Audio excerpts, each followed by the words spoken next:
Good evening, everybody. The time is 6:31 and I call our meeting to order. Pledge of Allegiance, please.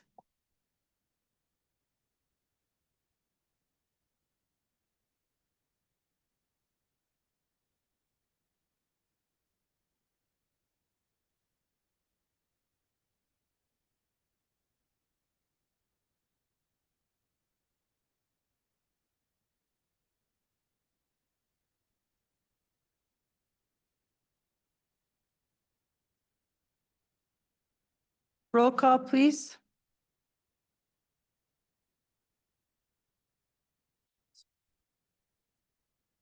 Chair Jeffrey, Here.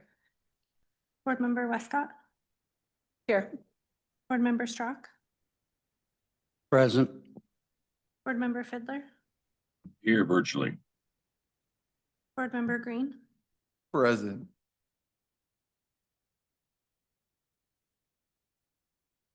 Board Member Lemke, Board Member Shipman. Thank you.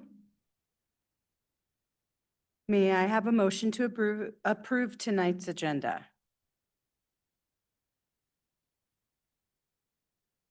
I move to approve the agenda.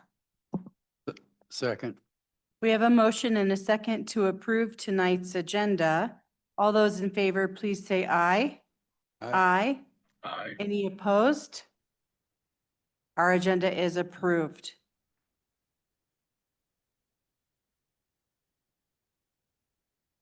I don't see on the agenda approval of, oh, there it is, action items, approval of March minutes. I apologize. I came straight from the tire store, so I'm looking at the agenda on my phone because I couldn't get my computer, so. One item to approve our March minutes. Any discussion about the minutes or a motion to approve? I make a motion to approve the March minutes. Second. We have a motion and a second to approve our March 27th meeting minutes. All those in favor, please say aye. Aye. Aye. Any opposed? Our minutes are approved.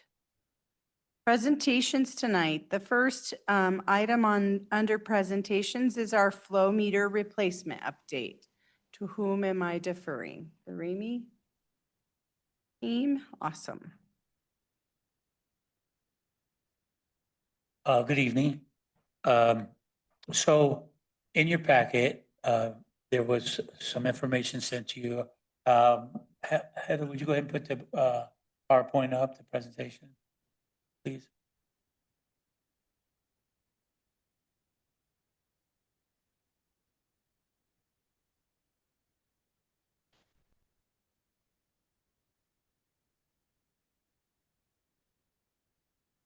All right. Started for us, we get daily emails from the city of Brighton, denoting the flows from Bromley as we call the Bromley meter, which is the flow meter that's on the frontage road from Brighton. And then we also have flow that goes in there from Lochbuie from two small developments. But we started noticing that those flow rates, daily totals were, you just get everything would be running along like you would normally think. And then you'd get a day where there'd be like 200,000 or 300,000 gallons lower than normal. And then, the next day everything would be fine again. And so we started chasing it down and figuring out why was this going on? Because it was like, you just can't lose 200 or 300,000 gallons of sewage without somebody knowing about it. So we got a hold of some technicians that calibrate meters.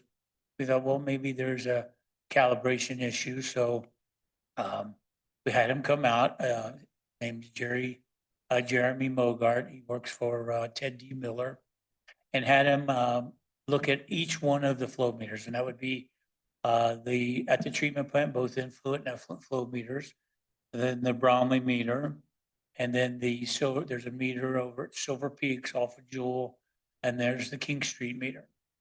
And all of them, when they looked at them, and keep in mind, that's only a moment in time while they're looking at them, the meters were reading fine.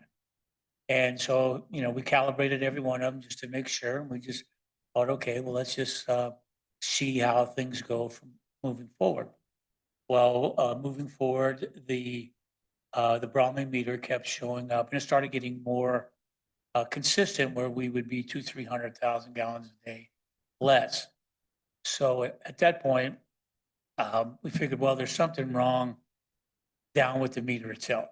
So we called our SCADA integrator, who his name is Jeff Robinson. The name of his company is called Fluid Built. He came up and he hooked his laptop up. You go to the next one.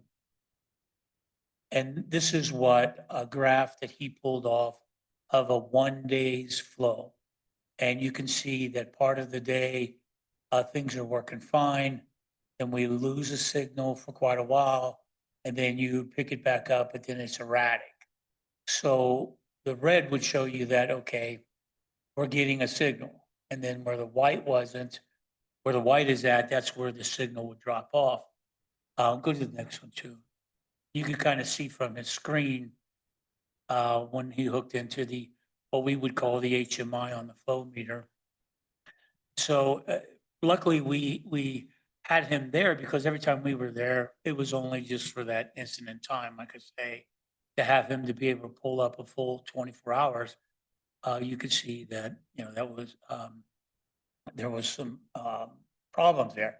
And when we were out there that day, Kevin Miller, I think is his name, who works for the city, that kind of does their instrumentation, was there and visually seen that as well. So then we said, all right, well then I asked our integrator to go ahead and download all the data back to January 1st, to where he could go back in, because even though the signal that you see in that space didn't make it to the readout that's in the panel, it still maintains what that milliamp signal is, okay? And each one of those that you see on that line is a line that has to do with a certain amount of milliamps voltage that it sends there, and then that unit interprets that voltage and picks a number out of it. So he went back and looked at all of that, and we met. So then in May, I met with Scott, Kevin, and Jeff out there, and a couple of my guys. And so so everybody could see what was going on. And I did have a video, but it won't play on this system. But it would basically, what it was doing during those white times was it was actually just shutting off the HMI. And then the HMI would reboot, and then it would catch a signal for a minute, and then, or 30 seconds, and then it kept going off, right? But there were times of the day, as you can see, that the signal would get there and everything was fine. And this wouldn't be influenced by 110 volt or 220 volt. These are milliamps. These are like 24 volt type of signal, right?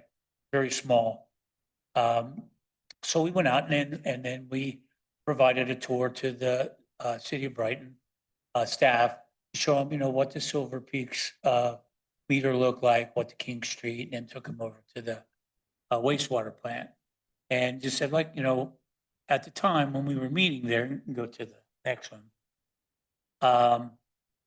And when we met with Scott, Scott felt like that, this was Lochbuie's responsibility, and we've never taken care of that meter.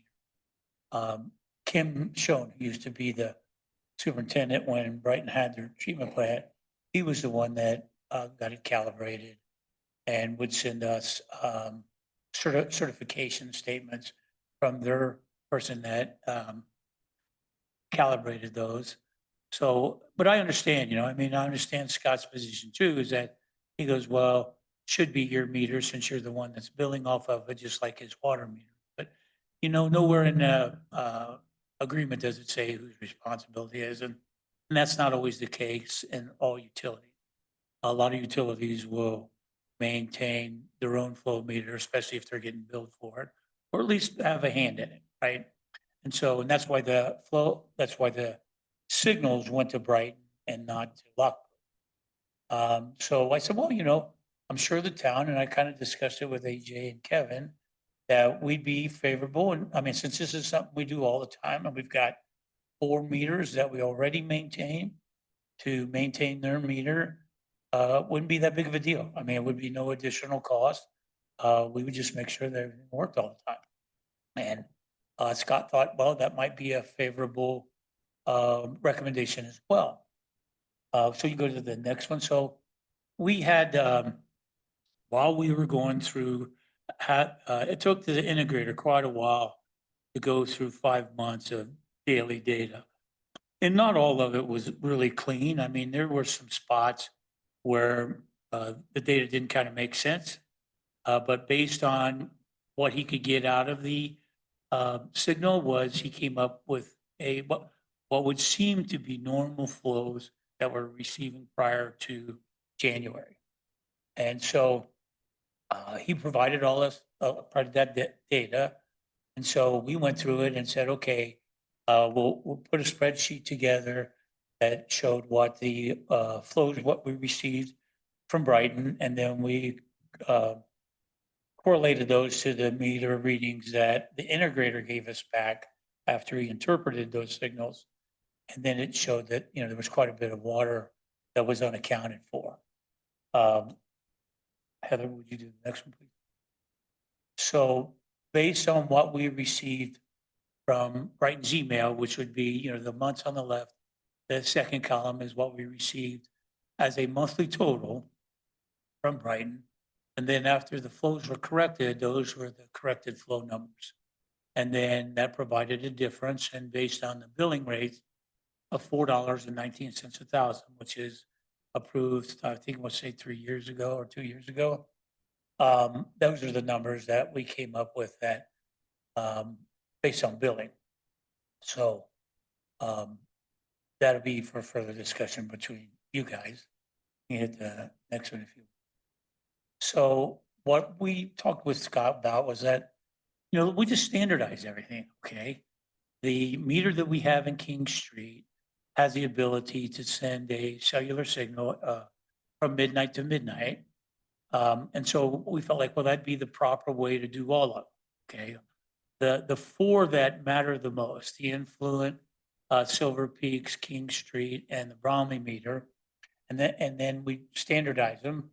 The Scott didn't like the laser flow or the Bromley installation because the laser flow doesn't require a flume. It's made so that if the flume ever flooded, this thing's above it and wouldn't do it. But hey, I'm all right with that. Ultrasonics have been used for the last 20 years. So we said, okay, well, why don't we do the Bromley as a ultrasonic, just like what's in there.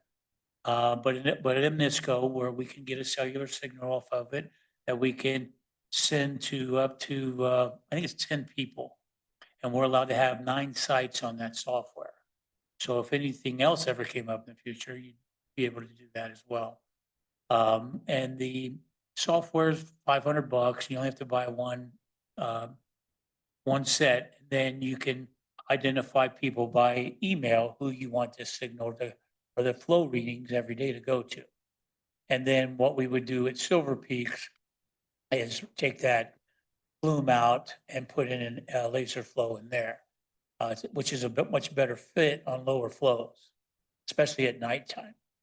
So I got the ISCO rep from Ted D. Miller, Jeremy, to provide me a quote. And it's in my AIS, which we'll go through next, on being able to just consolidate everything into one.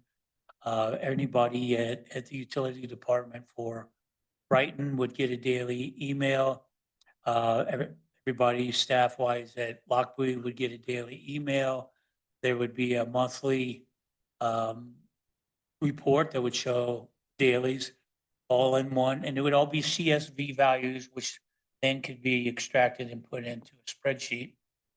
And then at the end, and also what would be kind of nice, about that. So everybody gets the same data every day. And then if there's any questions, somebody can call up or email somebody. But that system also allows alarm set points to where if, let's say, the flume, one of the flumes was to get clogged and start elevating up before you would get to it, it could give us an alarm to say, hey, you're over top of your flume. And so that would trigger us to go out, and see what's wrong, see if there's something, because trust me, even a 9-inch flume can get clogged. If you'd be surprised what kids can put down a sewer manhole. Now, we never had one yet, but that doesn't mean I'd rather have that ability to stop it than not. So that's where the story is for the flow meter discrepancies. If you want to pull up the corrected flows, just so you guys, that spreadsheet.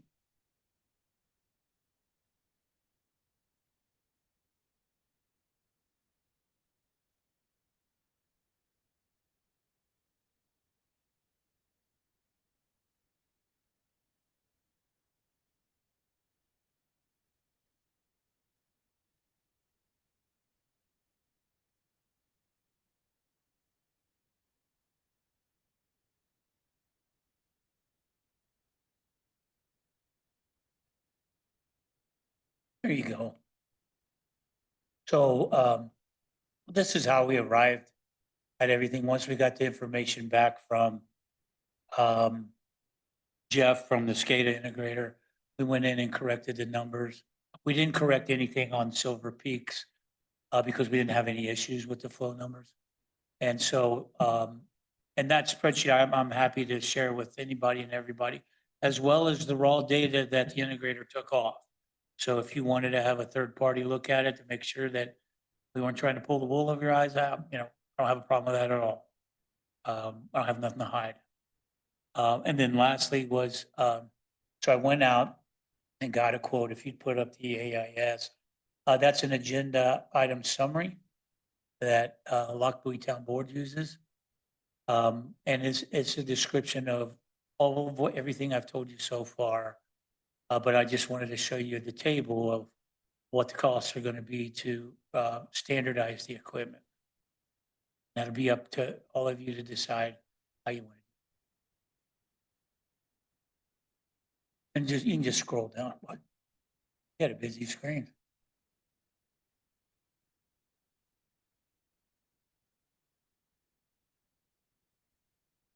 And it's broke down by each meter and each meter cost.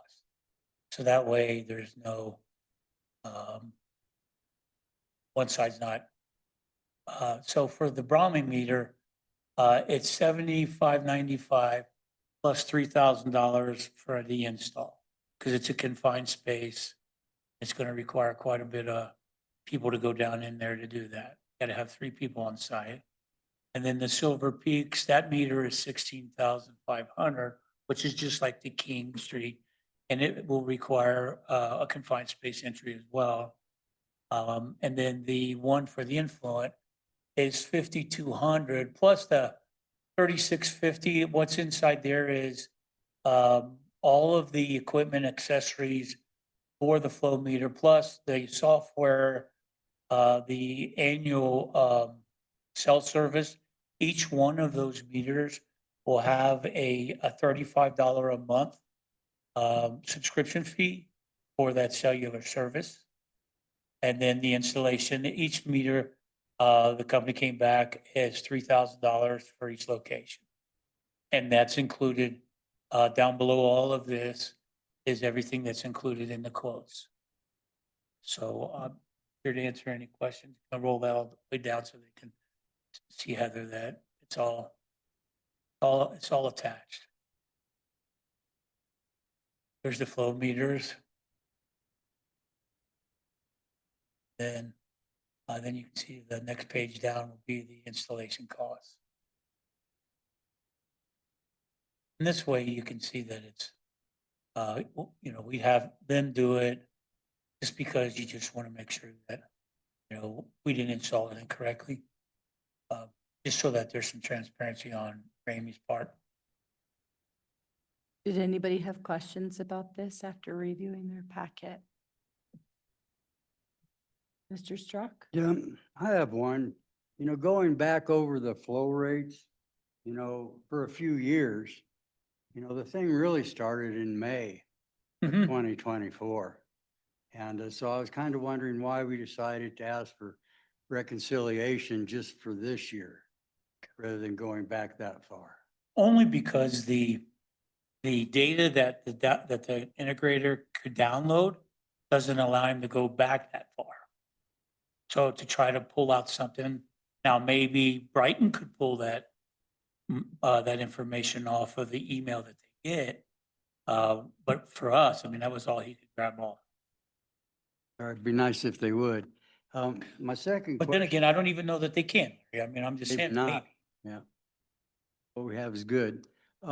So I guess my second question is, does staff have an idea of how we would go about the reconciliation?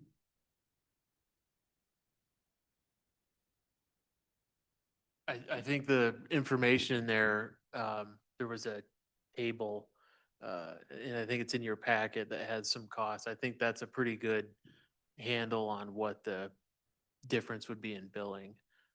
Correct me if I'm wrong, Wayne. That's correct. Yeah. Okay, and everybody understands, I assume. Yeah. So, other than that, I'm fine with the equipment. I think it's a great idea. And I would entertain a motion to approve it. Bring it up here. All right, I'm sorry. Thank you, Jamie. You know, I'm not an expert, but you follow the Colorado Public Utility Commission regulations, correct? Not in wastewater. Wastewater doesn't fall in. Wastewater doesn't fall under that. No, sir. Even water doesn't unless it's a company. It's a utility. Like, well, like, no, like a consolidated mutual water company. If it's a governmental or a quasi-governmental agency, PUC doesn't see them. That you're not bound by the rules that say that the utility is responsible for the meters, is what your argument is. Right. Okay, I didn't understand that. And then now you say it was last calibrated in April Yes, sir. and you found no problems then, That's correct. but you're going back to January, which is 6 months is what the PUC Mhm. regulations say. Because you can. Right. And the reason why I say that, when we were there to look at it, that was just a moment in time. We didn't have a laptop hooked up to it. We were just looking at it like, so basically what it does, down in the flume, okay, the water goes through there, and it has a staff gauge. And so the person down below looks at the staff gauge and reads it. Then at the readout up in the panel that's above ground, there's somebody looking at that. So they'll holler out, it's 1.2 inches or 0.46 feet. And then that person up above looks at that and says, yes, that's exactly what it's reading. That's it. But again, that doesn't put much faith in your calibration that if you say it's just a moment in time, you could say that about every meter that you've ever calibrated, then it was just a moment in time. That's right. So not a lot of verification there. But it's easy to pull this data out and show that it has been calibrated and it gets signal all the time. I wouldn't have brought it up if we didn't see the lower amount of flows on sometimes daily. When it started out, it was kind of intermittent, and then it became almost every other day we were getting bad numbers. You know, in my other life, I work in a utility, so I understand what calibration is, and we also are responsible for our meters. We don't necessarily say, it's your meter, you pay for it. Carry on. Did anybody else have questions? Mr. Fiddler? This was. Okay, No, Tom addressed my thoughts as well. thank you. Now I would entertain a motion if you'd like to. I'd make a motion that the town purchase the 3 flow meters and the installation from Ted D. Miller and Associates for a cost not to exceed $46,703. Second. We have a motion and a second. Roll call, please. Board Member Westcott, Yes. Board Member Green, Yes, Board Member Strack, Yes, Board Member Fiddler, Yes, and Chair Jeffrey. Yes. And the motion carries. Mr. Ramey, anything else from you tonight? But going forward, this will be your responsibility for the meter, correct?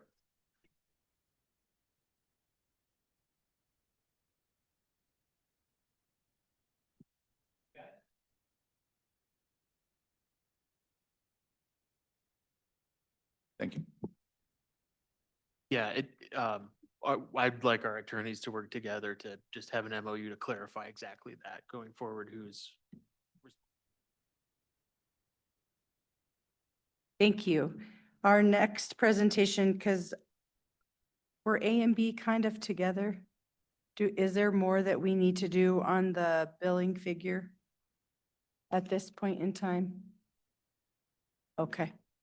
Then we'll move on to presentation C, the wastewater treatment plant mini expansion update. Craig, is that to you tonight? Thank you.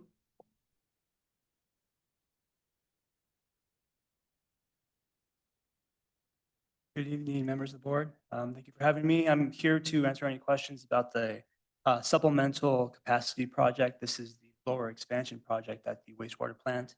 I'm also here to give you a brief update on where we're at in the overall design and approval process of that. Also, AJ, did you want me to run through the Gantt chart as well? Yeah, I know we included, I think that's about the only thing we included in the packet was just the schedule for. Okay, thank you. Craig. So in the board packet, there is a Gantt chart showing the schedule for the supplemental capacity project. Also, there's two progressions and included in there, really two different workflows to get to the larger expanded wastewater treatment plant. So I'll start with that. On the top third of the page, it shows the concurrent work to either progression 1 or 2 below, which is for the supplemental 2.85 MGD capacity. So right now, today, we have submitted the site location application and engineering reports to the state and also to the local review agencies, the North Front Range Water Quality Planning Association. So as we said today, the state and local planning agencies are reviewing that document. Essentially, that document, which has been reviewed here at the board in the past, is the engineering document describing what the wastewater treatment plant is doing, why the capacity expansion is necessary, and it's just the initial step in the design process. At the end of this month is when the North Front Range Water Quality Planning Association has it on the agenda to review and approve that site location application as the local review agency. With that approval, we will submit that to CDPHE, and CDPHE will then continue their review for site app approval. We're expecting maybe end of September to have CDPHE approval with that document. So upon that approval, we will be ready, Aqua, the town, and Brighton and the board here will be ready to submit the process design report, which is the more technical document for the design approval. It'll have design drawings and engineering report describing the specifics about the blower selection. So we are expecting to have that submitted as soon as the site approval is granted. Again, we're shooting for the end of September for that submittal. End of September, early October. That puts us at about the end of the year for obtaining CDPHE approval. That would be design approval and pretty much the approval to proceed with any construction related to the expansion. So if all that goes per this plan here, construction could start as early as or beginning of next year. And we're expecting solid 6 months of that construction just with the construction process, middle review, and the actual work on site. I did skip over the CMAR selection. So concurrent with the CDPHE PDR approval, the plan has been to solicit for a CMAR contractor. We're thinking maybe a month and a half worth of advertisement period, and then some time for the board to review the submissions and select a CMAR for this project. So the plan would have them ready to go, say by the beginning of next year when we receive that design approval. So that's the first component of this Gantt chart.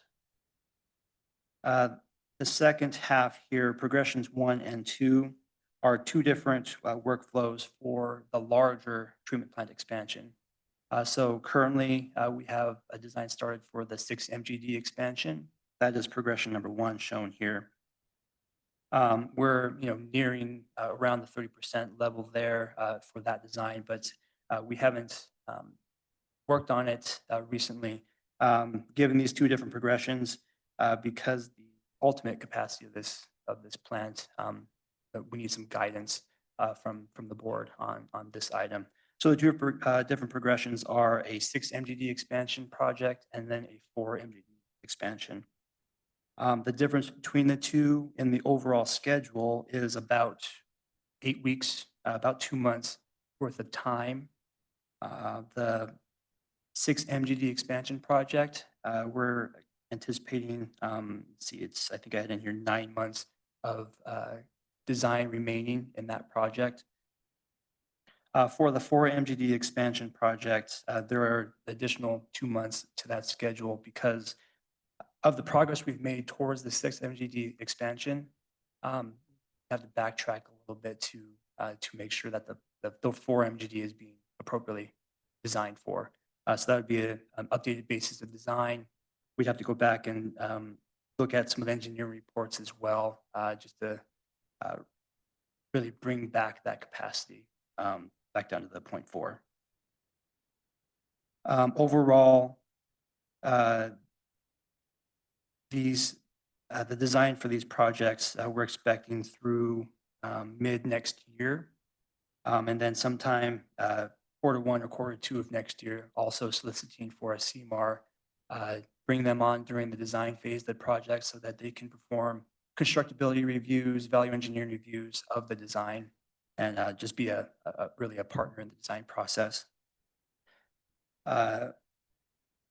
With all of this, construction would start mid next year. And then you're just looking at similar projects, similar size projects. 2.5 years is the expected construction window for this. So based on all of this, the progression 1 6 MGD expansion job would be ready, commissioned, expanded. Let's see, that would be Q1 of 2029. And then the progression 2, the 4 MGD expansion, is just a 2-month delay from that. So end of Q1 2029. One thing to point out in here is the 2.85 MGD capacity threshold. So that is the supplemental job we're working on currently. That supplemental capacity will run out eventually. So based on all the absorption schedules we pulled together as town and city, that 2.85 MGD capacity will be bumping up against it or exceeding it by the end of the year 2028. So based on these schedules, time is getting a little tight. We need to proceed with the design on these. With that, I think that really provides the update too on where we're at in the supplemental project. I'm happy to answer any questions. Go ahead. Can you just refresh my memory? When did we discuss a 4 MGD expansion? I remember we discussed a 6. Now we got another one that's a 4, and it actually takes longer. When did this all come about? I just refresh my memory. Yes. So when we were first proposing on this job, the first RFP was for a 4 MGD expansion project. It was at the basis of design. After we were brought on board, we were working on the basis of design, outlined the absorption rates for both city and town. And based on those flows projections, that bumped us up to the 6 MGD capacity.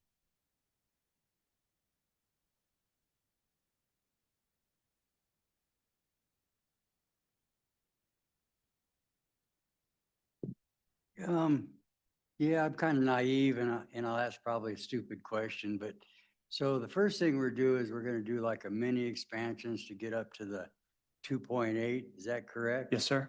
And then at the same time, we're going to be working on design for a 6 mil. And then in the interim that we're doing that, we're also working on a 4. So that until that day, that decision is made, we have a plan for either one. We have started work on the 6 MGD, correct, but we have since paused on all work related to the larger expansion job because we didn't want there to be wasted work there in case there was a change in capacity. So would the 4 point, and the 6 point be the same up to that 4 point and then continue on to 6? The design and everything, or not really? Different? We've kind of come in the opposite direction where we've designed towards a 6 MGD. And so equipment selection up to this point has been for the 6 MGD capacity and its peaking flows. So I would say if we went at it with a 4 MGD in mind, our sizing would be different. Even potentially our equipment selection may be different as well. Thank you. Right, thanks. So I have a couple of questions, just to make sure that I'm thinking about it clearly. Really, our supplemental project is a Band-Aid because we kind of are on hold because of things that came to this board several months ago about Brighton potentially looking into some other options. Am I thinking about it correctly? The 2.85, yes, it is a Band-Aid. It's an interim bridge. I'll add though that the 2.85 expansion, nothing is going to be wasted in it. So it's all good equipment, good process for the 4 or 6 MD expansion. But we are looking at being at capacity with that by 2028. And if I hear you correctly, because we have paused and we're trying to determine, is it going to be 4, is it going to be 6? We're a little bit behind now. And we're really pressing up on needing to make a decision so that we can be planning, so that we can have whatever the expansion is, be ready to go when we hit that capacity at the end of 2028, correct? Yes. And then my next question, because, this is hard for a lot of people to process, but I do have constituents that are always asking me, do we have enough water? Are we going to have enough water? I'd really like to hear from you, all the experts, and maybe it's time for Steve to chime in, like, what really should, like, we're playing catch up right now. This all we get taken care of. When should we be planning our next expansion? Because I suspect it's probably pretty soon. In terms of, I can speak to wastewater. I'll have to defer on the water side. But in terms of wastewater, the state requires you to expand when you approach or meet a certain threshold in your capacity. That is 80% of the capacity. You have to at least start planning for your next expansion. By the time I think it's 90% comes in, you should already be working on the construction or have a contractor on board. So in terms of the 2.85, we're already in the engineering, in the design approval process. I think we are meeting the state's expectations there. But once we approach that 2.85 towards the end of 2028, we should already have had construction well underway by that point, almost completed. By the time, so I guess the short answer is by the end of 2028, Q1 of 2029, that expansion job should be done, whether that's 4 or 6 MG. And then we should be starting to talk about when we should expect to need to do another one, if At we that- continue to see the growth. Yes, I mean, I think every year, looking at where your flows and your growth projections are aligning. By the time you reach that 2.85 capacity, the larger expansion will be done, and you would have plenty of capacity, extra capacity for, say, next years thereafter. So the larger picture here is in the absorption schedule. I think it was the year, sorry, I'm going in my memory banks here, but I think it's the year 20, the 20-year time frame. in the 4 MGD scenario would be the town of Lochbuie has 4 MGD of wastewater in the year 18 or 20 of the planning cycle. So call it the year 2040 to 2044 is when that 4 MGD capacity would be met. So you would have already been, or at that point, had planning and design and construction probably started already. The 6, if there is Brighton flows included in that, the difference is it's still a 20-year planning window, but the difference is about 2 MGD. So that's where the 6 MGD plant would come in. Thank you. That's very helpful for me. I appreciate it. And then, I don't know if this is the right time or if we wait for board member updates. I still haven't seen the analysis that we were supposed to get from Brighton regarding connecting to Metro Water. And if you guys feel like we're moving towards a separation, like I really feel like time is of the essence so that we can move forward and make a determination on what plan. Is there any updates or information that can be shared regarding that?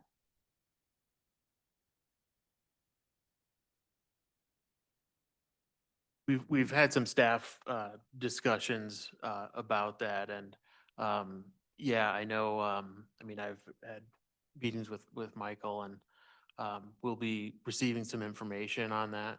And a component of, so the rate study is just a kind of a bread and butter rate study, but there's another component of it that I think Brighton will utilize to do some further analysis on that. And I don't want to put words in anybody's mouth here, so please.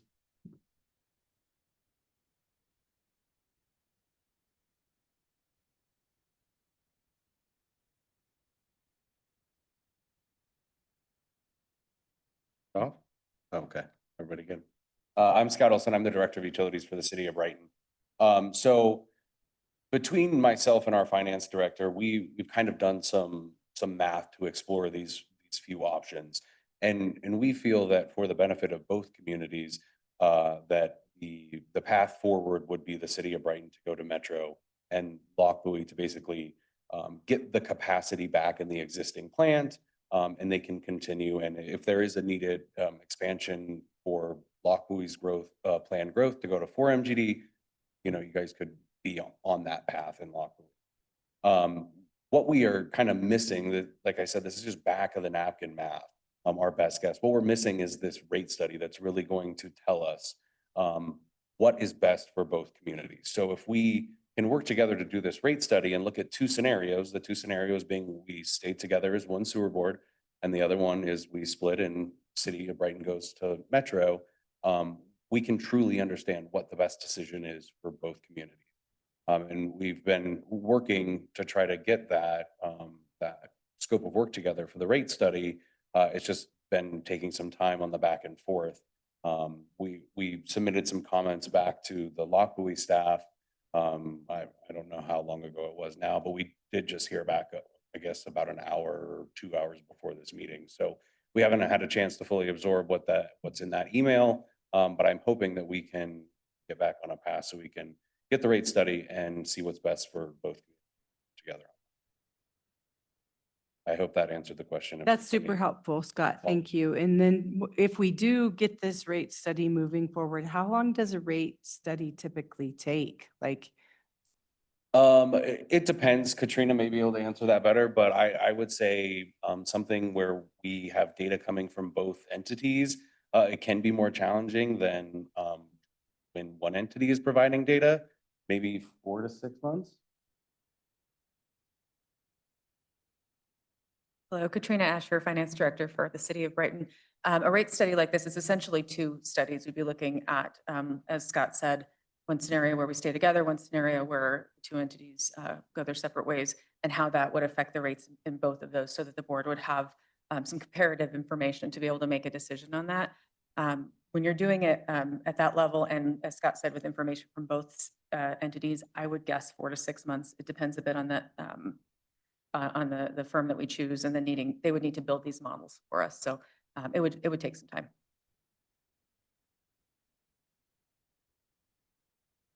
So as if I'm reading this Gantt chart correctly, though, we need to make a decision.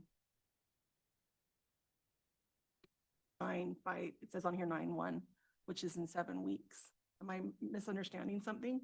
Doesn't sound like we're going to be ready in 7 weeks to make a decision. Correct, according to the, chart, it looks like September 1 is the date where we need to find out if what we're doing after the mini expansion. Correct me if I'm wrong, but wasn't the action item from the March meeting to start the rate study? Isn't that what we asked for at the March meeting, is that we get a rate study? There was a rate study, but if you'll recall, we had a scope item in an amendment with Aqua to do the connection. And then we had a disagreement of attorneys on changing the agreement to be able to accommodate that. And so now we were just back to kind of, like I called it, the bread and butter rate study.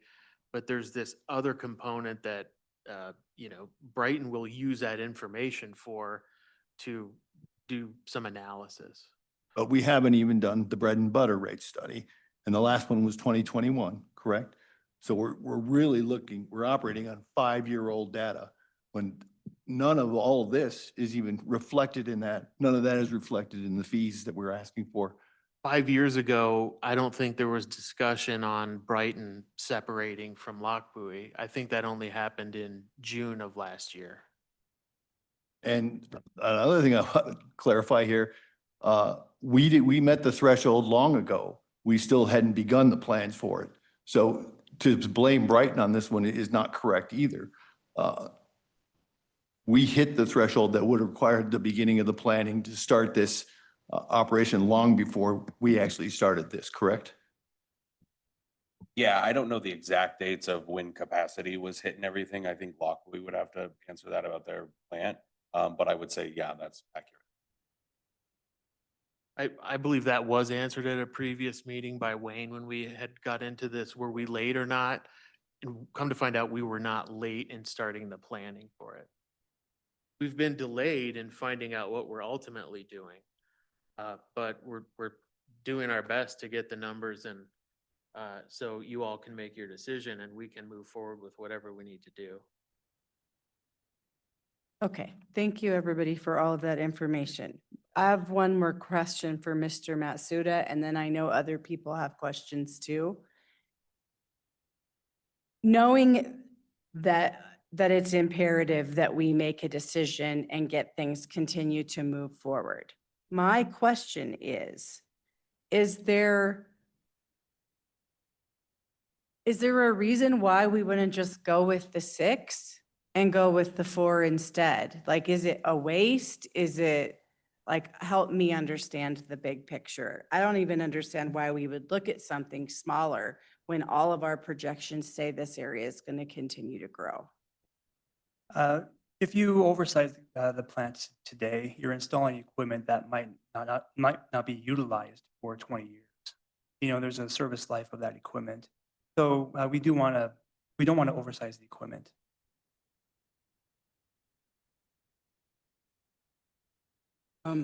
I just had kind of a simple question. Does everybody in the room kind of know what the end date of our water service agreement is? To my recollection, I believe it's 2041. Thank you.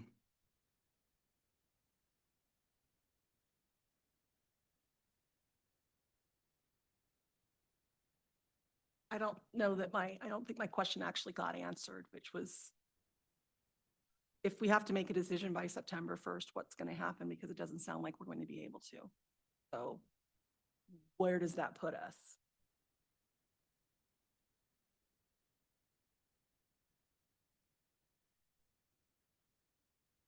Puts us really far behind in planning for what happens next. Mr. Fiddler, did you have any questions? I don't want you to feel like I'm ignoring you. I don't feel ignored. Thanks. Just to clarify, and I think we're maybe missing it. If, as Scott has shared, I think that the Brighton plan is to separate. And I don't have the capacity that you all will then receive if you're no longer receiving our wastewater. That would be why I don't think he would want to overbuild, but I'll leave that to the experts. You're going to gain a bunch of capacity in terms of serving wastewater at the point where we're shipping that to Metro. Unless I have that wrong. Yes, Mr. Fielder, you're right. Without Brighton Flow, that's where the 4 MGD capacity comes in. Additionally, why we brought up the 2.85 is the supplemental can carry you over depending on what happens here. So it's not necessarily a Band-Aid. It can prolong the life of what your current operations are, correct? It is going to prolong, yes.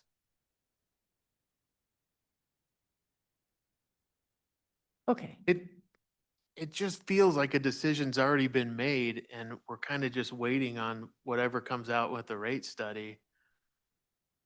And we're past this window. So, I mean, an offer has already been made to buy out Brighton. So it just feels like a decision's been made. So I'm kind of confused now on what this rate study's gonna help you with. And again, we were asking for the rate study. That's what I'm frustrated with. Being on this side of the dais is weird for me here. Michael Martinez, City Manager, City of Brighton. I guess I'd like to back up a second and kind of give you the calculus of why we even started discussing the potential for the City of Brighton to move to the Metro wastewater plant. So I, as a city manager, became the city manager roughly 4 years ago. And as a part of some of the things that we as a staff have done over time has looked at long-term agreements of what we as a city had. For example, we operated our wastewater treatment plant. And we realized, especially getting into now our new water treatment plant, that some of the things that we had been involved in the past weren't necessarily good for the long-term viability of our residents, right? So when we started getting more involved with the Lochbuie Sewer Board, it became pretty apparent that I don't think that we collectively, both City of Brighton and the City of Lochbuie, looked at all of the options that would be best for our residents, right? Because at the end of the day, I think that's the goal that AJ and I share, as well as you as board members and council members, right? And so that's kind of where the original idea came from of, are we doing the best for our residents over the long term, right? Because I've been the beneficiary, and I'm sure AJ has too, of decisions that haven't been made in the best interest of the long term of our residents, right? We've been saddled with decisions that were made haphazardly, and we've been the beneficiary of having to pay for those. So that's kind of where we started the discussions about, is this 6 MGD plant the right thing for both communities? And so as we've kind of gone through our internal discussions, that's where we've come up with different scenarios of, would it be appropriate, because we do have the capacity to move our flows to Metro, does it make more financial sense for both communities to do that? Because if we then move our flows, it's going to be an expensive project. I'm assuming it's probably going to be somewhere north of $60 million for us to do that. Does it make sense from a ratepayer standpoint over time to move our flows that way? So that's kind of where we started. We've done some initial math on it, nothing firm, which is why we figured the rate study would actually give us that answer, right? We want to make sure that we have a firm answer that this is going to be the best thing, not only for us, but for Lochbuie over time, because we understand if we do the 6 MGD plant as been explained, over time, the rates are going to be substantial. And we don't know that because we haven't done a rate study to really understand what a $120 million debt service payment is going to do. So I just wanted to give you the background of how we got to the situation that we're in, excuse me, and kind of why we're pursuing this. At the end of the day, if it doesn't work for both communities, we wouldn't do it. But we need the data to make sure that we're making the best, most informed decision for both Brighton and Lochbuie. So I hope that kind of answers the question as to why we're pursuing this path. Yeah, that's helpful, Michael. I appreciate that. And I don't know that it's narrowing down my questions or expanding them, and maybe I'm just missing something big. But for me, the rate study would be for this municipal sewer board, for us continuing on the path we're on, honoring the agreement that we have between the two communities. And now it sounds like a component of this rate study would be crunching some other data and numbers to help inform the city of Brighton. I guess my question is, why isn't Brighton doing that separately? We're happy. You know, why does it need to be under the purview of this board? And maybe I'm just We're confused. happy to take care of that financially, happy to do that, but we do need input from Lochbuie. So as long as the town of Lochbuie will work with us on that financially, we're happy to take that burden on. Not a big deal for us. Brock? You know, it all seems like a lot of talk to me right now, and I don't think that Brighton has really come up with anything formal that tells us what your plans are. You know, we're just speculating on, giving you your freedom in a couple of years. And so I don't understand. I mean, it seems like over the year, we fought about, or we've had a big delay about trying to even pass a simple 3%, which is pretty standard, just to keep people going, to keep the money coming in. We've lost over a year's worth of 3%. So has Brighton, by not, going ahead and passing a simple increase to anything like that. But we've talked about it. I mean, I've been told that you guys want to pull out. I don't know what the date is in 28, but have we really received a formal thing from you that says, No. this is the date, this is what we're going to want to do? And I'll answer that, no. All I can say because is that we're going to have all these we studies. we do not have a firm date because we don't have the data. Like I said, when we make the decision, it's going to be based on data, and the decision will be best for both communities, which is why we've been asking for the rate study. Let me go back to the 2021 rate study. It only contemplates a $32 million expansion. We know, based on what's been shared in this board, with this board, that today we're looking at a $120 million expansion. So I don't think that we've really looked at financially what it's going to take to get us to that $120 million. Again, I'm not going to argue that maybe it's a good idea of what you're proposing or not. I'm just saying that it seems to me that we're waiting on you, sir. and we're waiting on the board to make the decision from a data standpoint, which would include a rate study. For us to tell you whether you want to leave or not? Or for the rate study to tell you whether or not a $120 million expansion is beneficial to both cities long-term, including Lochbuie. But we'll see where it ends up, all right? Thank you. Thank you.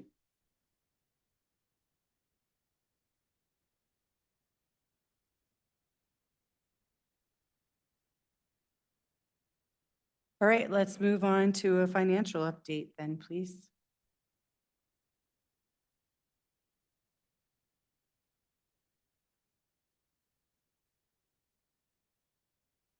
There's information included in your packet. I I think if there were any questions, I'm sorry. Yes, there is information in our packets. Did anybody have any specific questions regarding the financial update? Awesome. Does any board member have any specific updates that they would like to bring tonight? Mr. Fiddler, I'll start with you. Thank you. Nothing to share tonight. Thank you. Mr. Green? I guess I'll share, we've been very forthcoming. We've offered to pay for our portion of the impact of the rate study. I would hope that we can find a way for the two towns to work together so we can move quickly and not delay this. I understand the time crunch that we're facing, but we need to have the data. I don't want to make a bad decision for the citizens of Brighton. If this is going to be the best path forward, I would like to be able to point to the data and say, yes, this is the best path forward. So that's all I'm asking for. We've asked for the cooperation, and I would sure hope that we could get it quickly. Yeah, I think we're all on the same page with that. I would hope for that too, because we've been talking about doing it all year. And so I don't know where the holdup is, but I hope that it can just keep being a high priority for both towns. Mr. Strock, anything for you? Okay. Seeing no other updates, Mr. Ukert. sorry, I just wanted to mention that well, thanks everybody for being flexible on this time. We had holiday and then CML that kind of forced our June meeting to happen today. At our, getting back on the regular track, July 24 will be our audit presentation. Is that, for the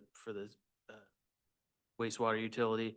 And then at the, the board will be getting the information in advance, the board and all of our staffs. At the August 28th regular meeting, that's when we'll be getting the approval, as Craig talked about earlier, the design that we'll be submitting to the state. That's when that will be presented for action. So we Thank you. have the next 2 months on regular schedule. Awesome. Thank you very much for that. I would entertain a motion to adjourn. I second it. All those in favor of adjourning, say aye. Aye. Any opposed? Okay, we are adjourned.